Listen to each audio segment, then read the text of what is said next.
Bonjour, ça me fait plaisir de vous rencontrer dans le cadre de ce symposium sur l'éducation transformatoire. Mon nom est Mélanie Champoux, je suis étudiante-chercheur basée au Québec, au Canada. Je complète actuellement le programme cours en éducation transformatoire à l'Université du Québec en Outaouais et j'entame un doctorat en éducation à l'Université de Sherbrooke.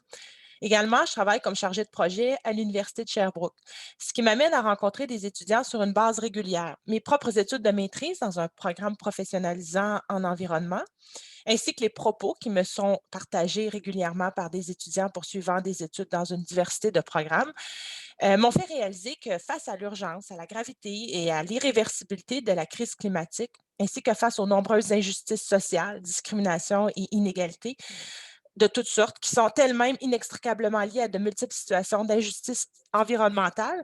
Et face au constat que cette crise plurielle fait peser une menace sérieuse sur nos acquis démocratiques, je me suis aperçue que les étudiants qui prennent conscience de l'ampleur de ces enjeux ont bien du mal à trouver un sens à un parcours d'études orienté envers leur employabilité. Comment en effet être motivé à se sentir engagé dans un projet éducatif qui fait fi de ces enjeux fondamentaux et critiques ou qui les aborde de manière superficielle? Comment envisager s'investir dans des études qui n'ont pour finalité que de faire de soi un professionnel compétent à accomplir un rôle dans un système qui ne remet pas en cause le statu quo, qui ne cherche pas à transformer l'ordre dominant? C'est face à ces constats que j'ai choisi de poursuivre mon engagement citoyen à travers la recherche en éducation. Dans le cadre de cette brève présentation, je me propose de vous partager certaines pistes de réflexion qui m'habitent actuellement. Donc, je vais partager avec vous mon écran pour une petite présentation.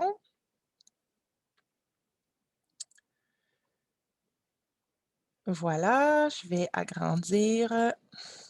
Alors, je me propose de vous amener avec moi dans le mouvement des initiatives de transition au Québec en nous focalisant sur une question principale, c'est-à-dire en cherchant à induire de ces expérimentations des repères pour les formations universitaires qui soient engagées envers une transition éco-sociocritique, donc qui aborde à la fois les enjeux de justice environnementale et sociale d'un même front par les intersectionnalités et qui est ancré dans le courant de la critique sociale. Alors, on va commencer par une brève mise en contexte qui va vous expliquer que ces premières réflexions-là font partie de l'amorce de mon projet de recherche doctorale et s'inscrivent plus spécifiquement dans le volet empirique. Ensuite, nous allons regarder justement quelle axiologie de ces initiatives de transition au Québec. Donc, quelles sont leurs intentions, leurs visions et leurs valeurs et principes qu'elles mettent de front. Et nous allons donc tenter de faire le parallèle pour en induire des pistes pour la formation universitaire. Alors, le titre préliminaire de ma thèse de doctorat s'énonce comme suit: Fondements axiologiques pour des formations universitaires engagées envers une transition éco-sociocritique. Et le sous-titre, en fait, fait état de ma démarche épistémologique, une rencontre féconde entre théorie sociocritique, pratique émergente et sagesse ancestrale en résurgence. Il y a donc trois axes à ma recherche. L'axe théorique qui est celui des théories sociocritiques. Donc, j'aborde dans cet axe, les théories antiracistes, la pédagogie critique, l'écoféminisme, l'écologie décoloniale, bref, une intersectionnalité des enjeux sociaux et environnementaux ancrés dans la théorie critique. Ensuite, le deuxième axe, les pratiques émergentes, eh bien, c'est là que je fais le postulat, en fait, que les savoirs qui sont co-construits actuellement sur le terrain par des acteurs dans le cadre d'initiatives de transition sont à même de nous offrir des pistes pour l'amélioration de la formation universitaire. Et un troisième axe, sagesse ancestrale en résurgence, eh bien, il s'agit en fait de décentrer notre regard par un processus de décolonisation et à tenter d'embrasser une diversité d'épistémologies. Alors, comme je vous disais, on va tenter de faire, très humblement ici, un premier portrait global du mouvement des initiatives de transition au Québec. Alors, je l'ai intitulé «Un univers d'intention et de vertu. A-t-on affaire à un nouveau récit ou à des nouveaux récits?» Alors, il s'agit, d'une recherche exploratoire, bien sûr, qui consiste en fait à une analyse thématique du discours. Le questionnement que je pose, c'est: au sein du paysage multiforme des initiatives de transition, quelles semblent être les intentions qui animent les acteurs insérés dans ces initiatives? Plus précisément, je cherche à connaître les missions qu'ils se donnent, ainsi que les valeurs et les principes qui guident leur praxis. Enfin, on se demande les savoirs théoriques et pratiques qui sont construits dans le creuset des initiatives, comment peuvent-ils contribuer à améliorer les programmes de formation universitaire dans le contexte d'une transition éco-sociocritique? Et dans le même temps, quel rôle l'université a à jouer dans la formation de personnes appelées à rejoindre ces initiatives de transition?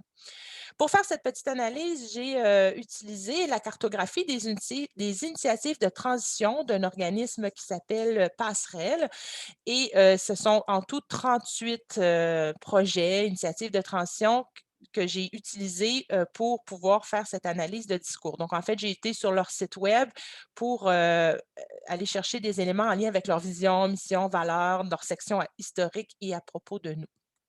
Et j'ai fait, en fait, une petite, analyse lexicométrique, pour tenter de repérer les éléments principaux du discours. Bon, évidemment, il y a des limites à cette, petite recherche exploratoire. C'est que ce qui est important de dire, c'est que l'échantillon des initiatives est restreint aux initiatives qui respectent les critères, le cadre de référence de l'organisme passerelle, que je vais vous présenter tout de suite après. Donc, ça exclut les initiatives de transition qui seraient portées uniquement par le secteur public et ça exclut également les organisations privées marchandes. Évidemment, aussi, il faut bien prendre en compte qu'il s'agit ici d'une analyse du discours officiel sur les sites Internet. Donc, je n'ai pas encore, bien que c'est prévu, effectué d'entretien en profondeur avec des acteurs insérés dans ces initiatives. Donc, il se peut que ça ne reflète pas tout à fait les visions particulières, singulières des acteurs. Alors, ce fameux cadre de référence auquel Passerelle s'est donné en fait des balises pour permettre à des initiatives de transition de s'inscrire sur leur plateforme. La plateforme que je vous montre, non, c'est ça, je l'ai pas ici, mais en fait, ce sont des initiatives de transition qui sont répertoriées partout au Québec, tant en milieu rural qu'en milieu urbain. Alors, elles doivent répondre aux engagements suivants. Donc, en matière d'environnement, les initiatives doivent répondre à un problème écologique objectif. Ils doivent également viser l'amélioration de la qualité de vie et du bien-être de la population en général. Donc, l'initiative ne doit pas se concentrer uniquement sur l'aspect environnemental, mais viser également une amélioration de l'équité et de la justice sociale. Les acteurs doivent afficher une volonté d'adopter des changements systémiques. Donc, on nous dit que les porteurs de l'initiative perçoivent la gravité de la crise environnementale et des changements climatiques, qu'ils adhèrent à une redéfinition de la croissance et qu'ils mettent en place des solutions qui visent une transformation en profondeur de leur secteur pour faire face à la fois aux défis environnementaux, au changement climatique et aux inégalités. Ils doivent également adopter une gouvernance démocratique, notamment en mettant en place des mécanismes de délibération et de démocratie citoyenne. Et leur viabilité économique doit être assujettie à leur mission environnementale et sociale. Alors, de l'ensemble du matériel répertorié sur ces 38 sites Internet d'initiatives de transition, j'ai recensé 89 verbes d'action qui expriment une intention.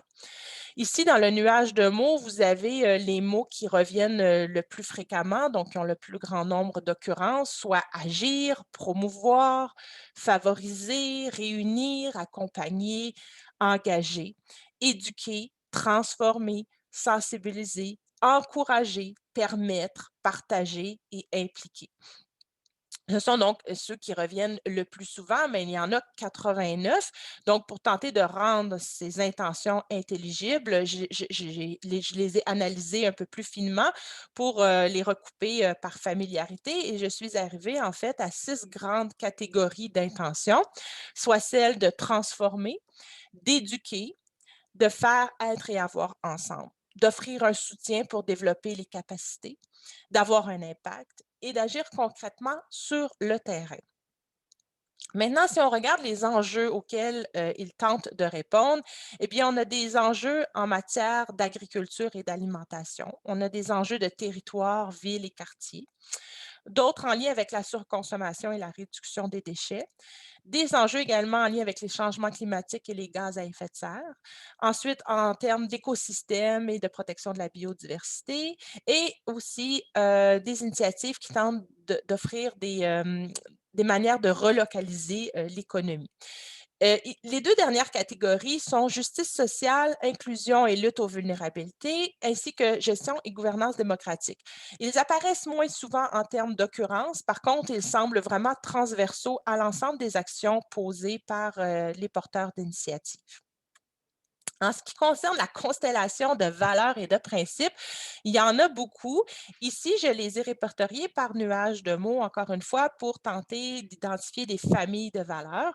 Donc, on a tout ce qui est en lien avec l'espoir, l'optimisme, qui nous porte à l'innovation et à l'audace. Ensuite, on a tout ce qui touche à la culture du local, communautaire, collectif, développement du sentiment d'appartenance à la collectivité, le partage qui vient avec ça.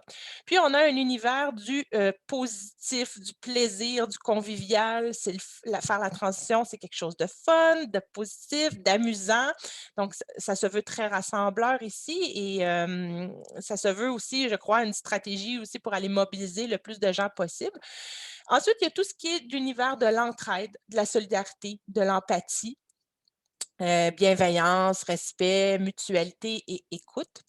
Puis, il y a, l'univers plus praxéologique de valeurs et de principes. En fait, il s'agit de voir la transition comme quelque chose qui doit s'effectuer selon un processus adaptatif, évolutif, émergent, collectif, inclusif, transparent, juste, équitable, démocratique, qui adopte des principes de gestion horizontale, participatif, interculturel, qui, promeut l'autonomie et l'autodétermination.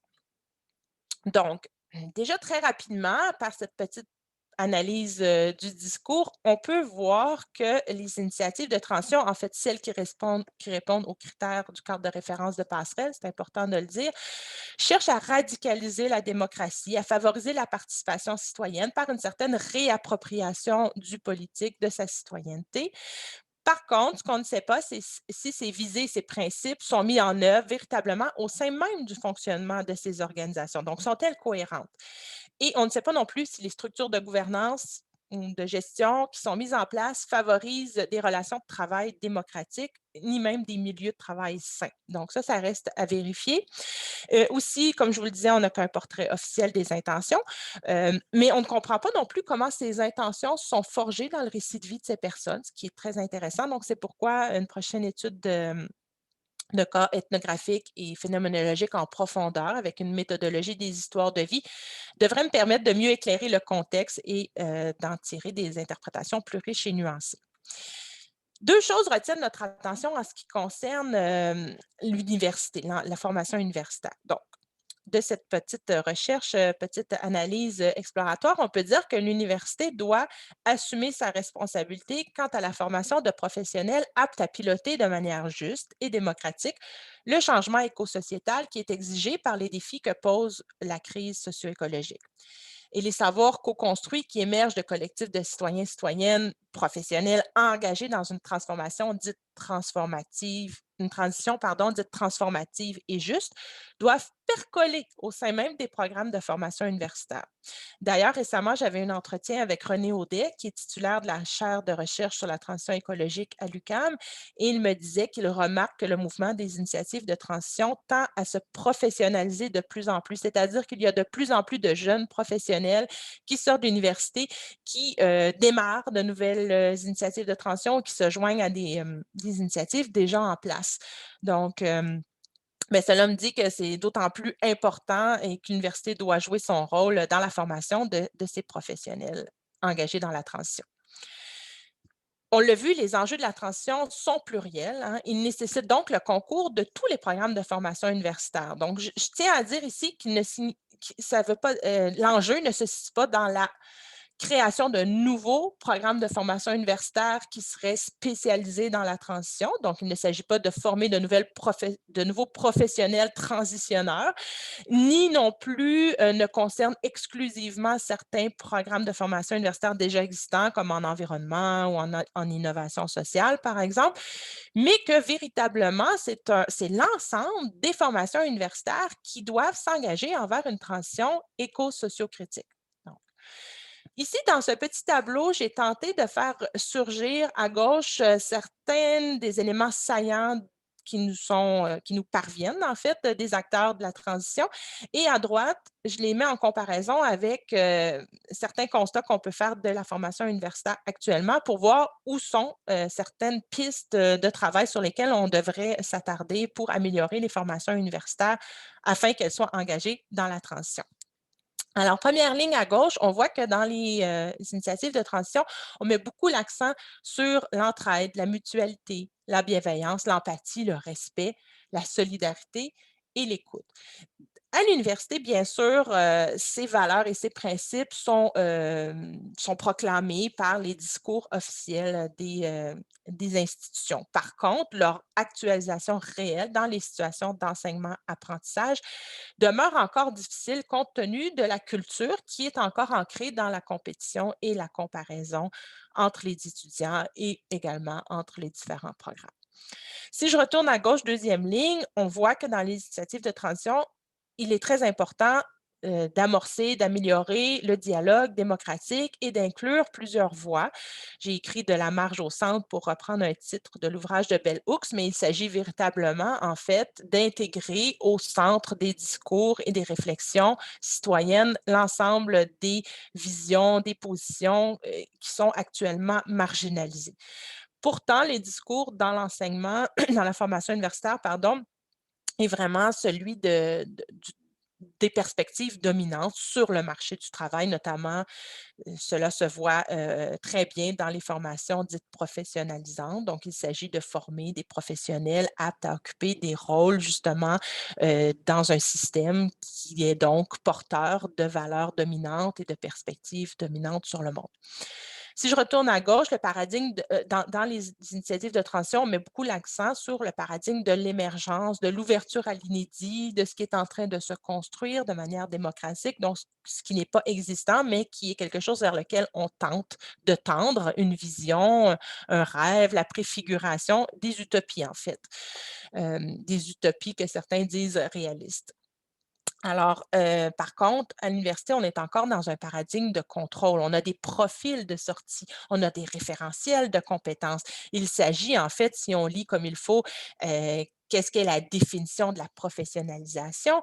Il s'agit, de modeler l'identité des personnes pour les acculturer à une profession en particulier. Donc, c'est très contrôlant. On n'est pas tout à fait dans le paradigme de l'émergence.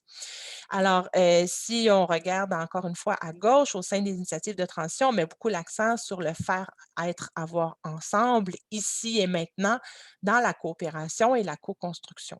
Pourtant, à l'université, on est encore malheureusement dans le paradigme du que le meilleur gagne, hein. Il s'agit vraiment d'un milieu compétitif dans lequel il y a beaucoup de comparaisons, de concurrence. D'ailleurs, simplement dans la manière d'attribuer, d'évaluer les travaux, les notes, beaucoup d'enseignants vont encore aujourd'hui répartir les notes de leur groupe sur une courbe normale, tentant de départager les moins bons des meilleurs, d'en mettre le plus possible au centre dans la médiocrité, comme nous dirait Alain Deneau.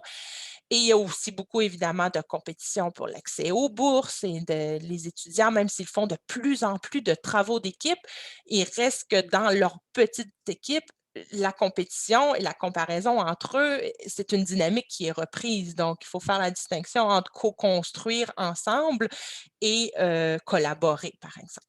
Donc, tout ça pose une exigence radicale, soit celle de redéfinir le succès académique. Donc, on pourrait poser la question encore plus largement hein, dans nos sociétés, comment redéfinir le succès tout court. Ici, on va se questionner peut-être davantage justement sur le succès académique. Qu'est-ce que ça veut dire? Alors, c'est une question ouverte qui me porte pour la suite de mes recherches. J'aimerais aller un petit peu plus en profondeur en revenant sur le tableau des 6 catégories d'intentions portées par le porteur d'initiatives de transition pour tenter de voir si ça peut justement nous donner des pistes pour améliorer les formations universitaires. Donc, on va les reprendre un à un. Donc, premièrement, avoir un impact. Eh bien, on peut dire que les étudiantes et les étudiants ne veulent plus seulement apprendre pour eux-mêmes ou pour avoir un emploi, mais ils veulent véritablement contribuer à changer le monde. Ensuite de ça, agir concrètement sur le terrain. Bien, les formations doivent se vivre hors des murs de l'université, sur le terrain, avec les acteurs concernés, hein. C'est tout l'enjeu du décloisonnement de la formation universitaire. Ensuite, ensemble, eh bien, les pédagogies doivent être actives, interactives, coopératives, véritablement, pas seulement des travaux d'équipe en collaboration. Le paradigme de la compétitivité doit être remplacé par celui de la co-construction et du co-développement. Offrir un soutien pour développer les capacités. Eh bien, L'enseignement doit tendre vers un accompagnement pour un soutien des capacités des étudiantes et des étudiants. Je reprends ici le mot de l'approche des capacités de Martha Nussbaum. Il s'agit véritablement pour l'enseignante ou l'enseignant de contribuer à l'émergence du profil singulier de l'apprenant, à ses talents, à ses aptitudes, à ce qu'il a envie de développer, à sa manière d'être au monde. Et ensuite, éduquer. Bien, les étudiants doivent développer eux-mêmes des compétences en matière d'éducation. Une relation d'apprentissage mutuel entre l'enseignant et l'apprenant doit donc être au cœur des approches et des stratégies pédagogiques, puisque c'est en vivant cette posture éducative au sein même de leur parcours universitaire qu'ils seront en mesure ensuite de le transférer dans le cadre de leurs actions citoyennes, professionnelles. Bref, comment peuvent-ils devenir eux-mêmes éducateurs dans le monde? Ensuite de ça, transformer. Eh bien, les étudiantes et les étudiants ne peuvent plus se contenter du statu quo face à un avenir qui leur semble bouché. Les injustices sociales et environnementales obligent à orienter les programmes de formation universitaire envers la transformation du monde. Les solutions palliatives qui cherchent à maintenir le statu quo et à prolonger la survie du système actuel ne peuvent tout simplement plus constituer un projet éducatif pour les étudiantes et les étudiants. Alors, je nous laisse sur cette citation de Murray Bookchin, père de l'écologie sociale, qui nous dit: «Nous devons demander l'impossible, sinon nous devrons faire face à l'impensable». Alors, merci, puis au plaisir de discuter avec vous dans la séance du symposium.